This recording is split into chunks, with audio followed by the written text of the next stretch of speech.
Fund ஒதுக்குனது உண்மைதான். ஆனா கட்டினாங்களாங்கிறத கேள்விக்குறி. ஜெயலலிதா அம்மாவை சேலையே பிடிச்சு இழுத்தவனுவேன் இன்னைக்கு விஜய் சார் அவர்கள் சட்டை பிடிக்கிறதுக்கு எவ்வளவு நேரம் ஆகும்? ஆனால் பிடிச்சிருந்தா அன்னைக்கே இவனுங்க அழிஞ்சிருவானுங்க. தமிழக மக்களுக்கு வணக்கம். இன்னைக்கு நம்ம முதல்வர் விஜய் அவர்கள் தமிழக பெண்களுக்கு வறுமை கோட்டுக்கு கீழே இருக்கிறவங்களுக்கு வருஷத்துக்கு 3 சிலிண்டர் அலௌன்ஸ் பண்ணியிருக்காங்க. அதுவும் வருகிற வருஷம் தை பொங்கலோட கொடுக்கறதா. பெண்கள்லாம் கொஞ்சம் கோபத்துல இருப்பாங்க. ஏன்னா எல்லாத்துக்கும் கொடுக்கறதா சொல்லிட்டு இன்னைக்கு கஷ்டப்பட்டவங்களுக்கு மட்டும் கொடுக்குறேன்னு சொல்லிட்டாருன்ட்டு நல்லா சிந்திக்கணும். இன்னைக்கு எல்லாத்துக்கும் கொடுக்கறது தான் அவர் ஆசையா இருந்திருக்கும். ஆனா நம்ம முதல்வர் ஏற்கனவே காரணங்களை சொல்லியிருக்கிறாரு. வெளிநாடுகள்ல சண்டை நடந்துகிட்டு இருக்கிறதுனால பெட்ரோலிய சம்பந்தமான இந்த கேஸ் பெட்ரோல்கள்லாம் வர்றதுக்கும் பிரச்சனை, ரேட்டுகளும் நிறைய கூடினதுனால இன்னைக்கு நிதிச்சுமையிலும் இருக்கிறதுனால இன்னைக்கு நம்ம முதல்வர் கொடுத்திருக்கிறாரு. ஆனா இதையும் வச்சு திமுக காரணம் சரி நாம் தமிழக காரணம் சரி நம்மளை குழப்பறதுக்கு பார்ப்பான். அதனாலதான் இந்த வீடியோ நான் போடுறேன். 6 சிலிண்டர் கொடுக்கன்னு சொன்னாங்களா, ஆனா 3 சிலிண்டர் தானே கொடுக்கன்னு சொல்றாங்கன்னு ஒண்ணு சொல்லுவான். எல்லா குடும்பத்துக்கும் கொடுக்குறேன்னு சொல்லிட்டு இன்னைக்கு கஷ்டப்பட்டவங்க மட்டும் கொடுக்குறேன்னு சொல்லியிருக்காரு, அதையும் சொல்லுவான். ஆனா இதே திமுக காரங்க எதிர்கட்சி தலைவர் தான் எல்லா எம்எல்ஏக்களுக்கும் காரு வேண்டாம், இன்னைக்கு நிதி சும்மா ரொம்ப கஷ்டத்துல இருக்கு தமிழ்நாடு, மக்கள் வரி பணத்தை வீணடிக்க வேண்டாம், அதனால எங்களுக்கு காரு வேண்டாம்னு இதே உதயநிதி தான் இன்னைக்கு சொன்னாரு. அதே மாதிரிதான் இன்னைக்கு முதல்வரும் சிந்திச்சிருப்பாரு.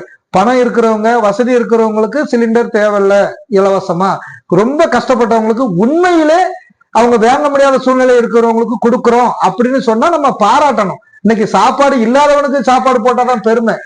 ஏன்னா நிறைய பணக்காரனை பாருங்க, அவனால நல்லா சாப்பிட முடியும், அவனால பிரியாணி வாங்கி சாப்பிட முடியும், நல்லா செலவழிக்க முடியும், அவனைதான் கூப்பிட்டு செலவு பண்ணுவான். இன்னைக்கு திமுக அரசியல்வாதியும் சரி எல்லாருமே சரி நல்லா சிந்திக்கணும். கஷ்டப்பட்டவனை கூப்பிட்டு எவனா ஒரு வாய் சோறு கொடுக்கானா? ஆனா இன்னைக்கு நம்ம முதல்வர் பணக்காரனெல்லாம் ஒதுக்கி வச்சுட்டு கஷ்டப்பட்டவங்களுக்கு தான் செய்யணும்னு நினைச்சிட்டு இன்னைக்கு இதை செஞ்சிருக்காரு. நம்ம பெருமைப்படணும். எத்தனை கோடி மக்கள் நம்ம மேல சங்கடப்படுவாங்க, நம்மளை எதிர்த்து நிற்பாங்கன்னு தெரிஞ்சும் கூட இன்னைக்கு இதே திமுகவும் சரி நான்காக்கியும் சரி மக்களை எப்படி உசுப்பேத்துவாங்க. அப்படி தெரிஞ்சும் கூட நம்ம பண்றது மக்களுக்காக செய்யறோம், அதை தைரியமா செய்யணும். மக்கள் 1 நாள் 2 நாள் கோபப்பட்டாலும் அவங்களுக்கு பதில் சொல்லுவோங்கிற நம்பிக்கையில இன்னைக்கு செஞ்சிருக்கிறாரு. முதல்வர் மேல நீங்க கோபப்படக்கூடாது. ஆனா அவங்களை கோபப்படுத்துவதற்காக வேண்டி இன்னைக்கு எதிர்கட்சிக்காரங்க பேசுவாங்க, ஜென்ஸ் டிஎம்கே பேசும், ஜென்ஸ் மேக்கப் பிராணிகள் பேசுவாங்க, நான் தேக்கல உள்ள ஓட்டவை சாட்டை பேசுவோம், இதர சில்லாட்டைகள் எல்லாம் பேசும். நீங்க மைண்ட்ல எடுத்துக்கிடாதீங்க. ஒண்ணு, இன்னைக்கு நம்ம பள்ளி கல்வித்துறை அமைச்சர் ராஜ்மோகன் அவர்கள் இன்னைக்கு தமிழ்நாட்டில் உள்ள அனைத்து ஸ்கூல்களையும் தமிழ்நாட்டில் உள்ள அனைத்து பள்ளிக்கூடங்களையும் தனியாருக்கு நிகரா கொண்டு வரணும் அப்படின்னு சொல்லிட்டு ஒரு திட்டத்தை போட்டு அதுக்கான ஃபண்ட் எல்லாம் ஒதுக்கி இருக்கதா இன்னைக்கு சொன்னாரு. நம்ம ராஜ்மோகன் சார் நிறைய பள்ளிக்கூடங்கள் சிதிலடைஞ்சு இருக்குது, நிறைய பள்ளிக்கூடங்கள்ல பாத்ரூம் வசதி இல்லை, அது உண்மைதான்.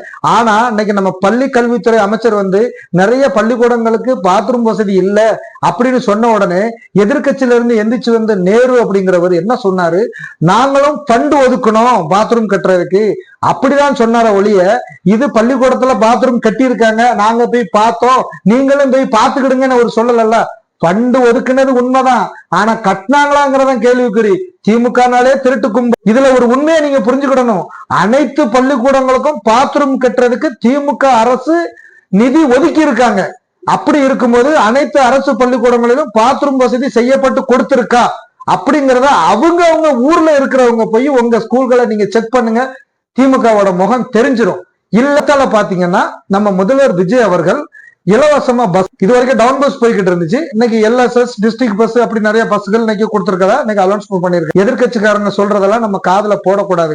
நம்ம முதல்வரை எப்படியாவது பேச வச்சு அவங்க வாயிலிருந்து ஏதாவது புடுங்கி இவரை நல்லது பண்ண விட்டுற கூடாதுங்கிறதுக்காக இன்னைக்கு துடிச்சுக்கிட்டு இருக்காங்க. இன்னைக்கு கூட சட்டமன்றத்துல பாருங்க, சௌமியா அன்புமணி மேடம் மட்டும்தான் மக்களுக்காக பேசுறாங்க.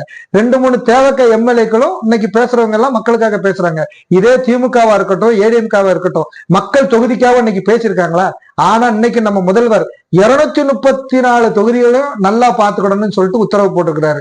நம்ம அமைச்சர் என்ன சொன்னாரு, 234 தொகுதிக்கும் நம்ம முதல்வர் தான் முதல்வர். அதனால இவங்க ஜெயிக்க வச்சாங்க ஜெயிக்க வைக்கலங்கிறதுலாம் நமக்கு கணக்கு கிடையாது. அதனால எல்லாத்தையுமே ஒண்ணு சேர நம்ம பார்க்கணுங்கிற முடிவுல அவங்க இருக்காங்க. இப்ப சொல்லுங்க, காமராஜர் ஆட்சியில 50% இப்ப நடக்குதா? இதே திமுக காரங்க ஆட்சியிலயோ ஏடிஎம்கே காரங்க ஆட்சியிலயோ எல்லா தொகுதிகளுக்கும் இப்படி பண்ணுனாங்களா?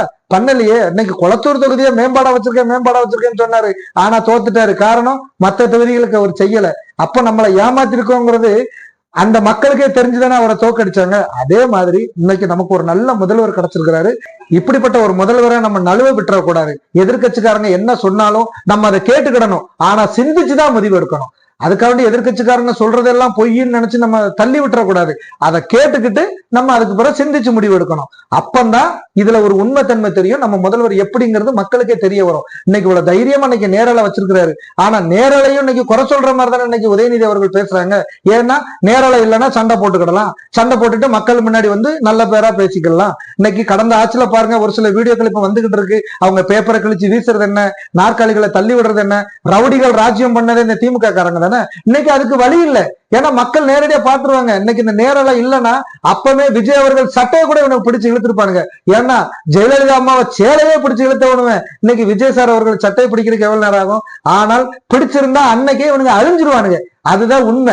அதனால நேரலைங்கிறது மக்களுக்கு இன்னைக்கு தெரியறதுனாலதான் இன்னைக்கு பாருங்க 3 மணிக்கு அனௌன்ஸ் பண்ணா 3:30 மணிக்கு நம்ம வீடியோ போட்டுறோம், மக்களுக்கு தெரியப்படுத்திடுறோம். இவ்வளவு பெரிய நன்மைகள் செஞ்சது யாரு? இன்னைக்கு அவ்வளவு பள்ளிக்கூடத்துலயும் இன்னைக்கு கேமரா மாட்டணும்னு சொல்றாங்க. அவ்வளவு பள்ளிக்கூடத்துக்கும் பாத்ரூம் வசதி செஞ்சு கொடுக்கணும்னு சொல்றாங்க. அவ்வளவு பஸ்லயும் இன்னைக்கு இலவசமா போறதுக்கு ஏற்பாடு பண்ணிருக்காங்க. மக்களுக்கு ரொம்ப கஷ்டப்பட்டவங்களுக்கு 3 சிலிண்டர் வருஷத்துக்கு கொடுக்கறதா அவங்க முடிவு பண்ணி இன்னைக்கு அனௌன்ஸ் பண்ணிருக்காங்க.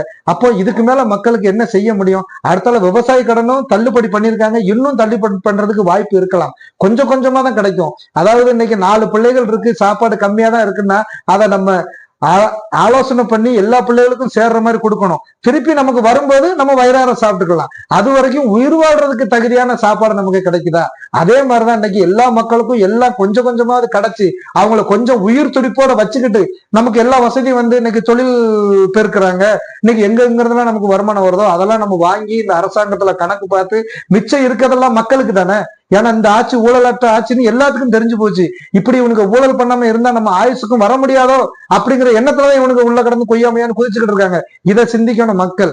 அதனால தயவு செய்து இந்த ஆட்சியை தவறா நினைக்காம, இன்னைக்கு அறிவிச்ச அறிவிப்புகளையும் தவறா நினைக்காம, இனிமே வந்து பேசக்கூடிய இன்னைக்கு இனிமே வந்து ரீல்ஸ் போடுவானுங்க, வீடியோல பேசுவானுங்க, பேஸ்புக்ல பேசுவானுங்க, இன்ஸ்டாகிராம்ல பேசுவாங்க, இதை வச்சு விமர்சனம் பண்ணுவாங்க. எல்லாத்தையும் கேட்டுக்கிடுங்க, ஆனா சிந்திச்சு செயல்படுங்கன்னு சொல்லி அனைவருக்கும் வணக்கம் சொல்லி விடைபெறுகிறேன். நன்றி, வணக்கம்.